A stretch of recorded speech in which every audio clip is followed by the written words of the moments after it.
So this fence line to my right has probably been there for maybe 15 to 20 years. And so the fence to my left, that line right there, I share with my neighbor. And so as the fence starts to get old, one of the things that we do as good neighbors is we get a couple of estimates to figure out what it's going to cost to replace it. And so today we're going to be talking about that. We're going to be talking about how did we deal with it with the neighbor, splitting the cost of the fence. And then we're going to show you what we learned along the way. And then finally, we're going to show you the finished product. And now you can see the old. This part right here is actually still okay. So taking a look at this, you can see the bottom of this post. You know, it's 20 years of weather, 20 years of horses pushing up against it, maybe some termites, maybe other bugs, but it was time. When you got the right equipment, it makes things so much easier. Come right back up to the house and we'll have a big breakfast, okay? Okay.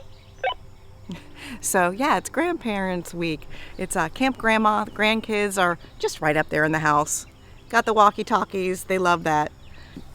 Our neighbor who's having the rest of her fence line taken down said that we could salvage some of the boards if we'd like them, but we're taking a look and I don't think there's any boards that is worth the energy to take down and put up in our fence. We're just gonna have to get new boards because I don't want to have to do the work twice. Although I'm very grateful for her offer, it's just not, I don't think it's gonna be worth it. So, yep, we're gonna have to get a whole truckload of fresh boards. So these boards come in 16-foot lengths because between each post they're generally 8 feet. So one board will span 2 posts, which is great. But I think we're going to have them delivered. They're too big for a truck to be put in unless you got a good trailer. So we're going to have to order them and pay the delivery fee, but that goes with the territory. So their next step is, once they're done taking out all these boards, they're going to pull all these old posts out of here, and then they're going to start putting these new posts in.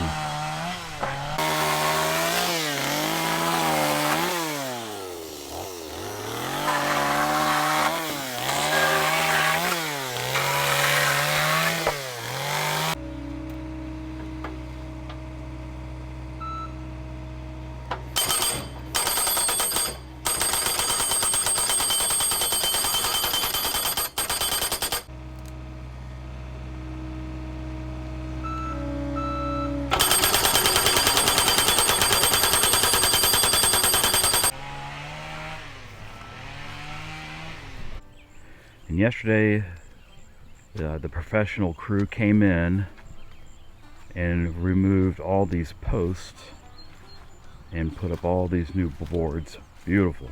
They did it's hard to believe they actually did this in one day.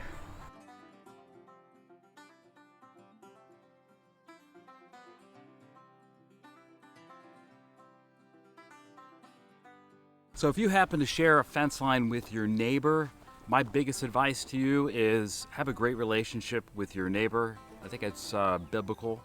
And also just have a clear understanding as far as, you know, what fence line is being shared. That's real important because you want to make sure that if you decide to split it 50-50, that everybody's good with it and it benefits both parties.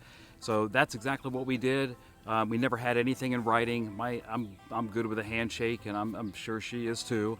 But we exchanged some emails. We talked about, you know, different numbers and different estimates. So we came up with a great estimate. The guys did a great job.